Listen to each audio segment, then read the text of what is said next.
Dear friends, after a fully subscribed FPO, yesterday's decision. पिछले साल दुनिया के तीसरे सबसे रईस व्यक्ति रहे गौतम अडानी अब रुड़क कर रईसों की लिस्ट में 21वें नंबर पर आ गए। 3 फरवरी साल 2023 यानी आज के दिन तक उनको 10 लाख करोड़ रुपए का झटका लग चुका है। उनकी नेट वॉल्थ 138 बिलियन डॉलर से गिरकर 48 बिलियन डॉलर ही रह गई और ये झटका 100 बिलियन डॉलर का है। सोचिए 100 बिलियन डॉलर, पूरे की पूरे शहर को बसाया जा सकता है इतने रुपए में तो। और ये सब हुआ सिर्फ एक रिपोर्ट की वजह से, हिडनबर्ग रिसर्च की एक रिपोर्ट। इस इन्वेस्टिगेशन कंपनी ने अडानी ग्रुप्स के ऊपर कई सारे एलिगेशंस लगाए, यानी आरोप लगाए। इस कंपनी ने सीधे सीधे बोला कि अडानी ग्रुप फ्रॉड है। अडानी ग्रुप का भविष्य ज़्यादा लंबे समय तक स्थिर नहीं रह पाएगा।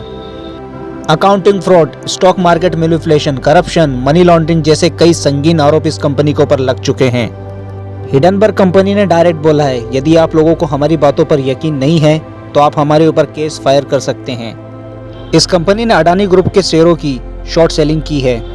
शॉर्ट सेलिंग को आप इस इमेज के माध्यम से समझ सकते हैं। शॉर्ट सेलिंग भी पैसा कमाने का एक तरीका है, जिसमें किसी कंपनी के गिरते हुए स्टॉक पर पैसा लगाकर पैसा कमाया जाता है, और ये इन्वेस्टिगेशन कंपनी ऐसा ही कर रही है। अडानी ग्रुप के गिरते हुए शेयर पर ये खूब पैसा कमा रही है। इस कंपनी की यदि हम बात करें तो ये अमेरिका की एक कंपनी है। इस कंपनी का काम है कि शेयर मार्केट में होने वाले किसी बड़े डिजास्टर को प्रेडिक्ट करके लोगों को उसके बारे में अवेयरनेस फैलाना। साफ शब्दों में कहूँ तो ऐसी कंपनियों का पता लगाना जो कि फ्रॉड है, निकटतम भविष्य में जिस पे पैसा लगाना खतरे से खाली ना हो। मतलब ये कंपनी इन्वेस्टिगेशन करके फ्रॉड कंपनियों का पर्दाफाश करती है। ये कंपनी साल 2017 में एस्टेब्लिश हुई थी। इस कंपनी ने कई कंपनियों का भंडा फोड़ा है, यानी फ्रॉड्स को उजागर किया है। निकोला जैसी बड़ी कंपनी के शेयर्स के गिरने के पीछे भी यही कंपनी जिम्मेदार थी।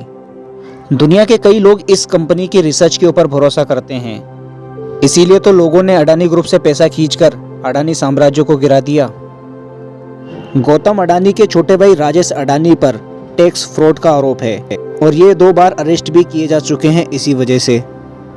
बड़े भाई विनोद की यदि हम बात करें तो इनका रिकॉर्ड भी ज़्यादा क्लियर नहीं है। इनके ऊपर भी करप्शन के चार्जेस लगे हुए हैं। इतना ही नहीं, अडानी के साले भी इसमें शामिल हैं। और भी कई सारे पॉइंट्स हैं हिडनबर्ग कंपनी के इस बड़े रिसर्च के। लेकिन आप अभी केवल इतना जान लीजिए कि इस कंपनी की रिसर्च की वजह से और पब्लिश की गई रिपोर्ट की वजह से अडानी साहब के बुरे दिन शुरू हो गए। उनके स्टॉक्स की कीमत दिन ब दिन गिरती जा रही है।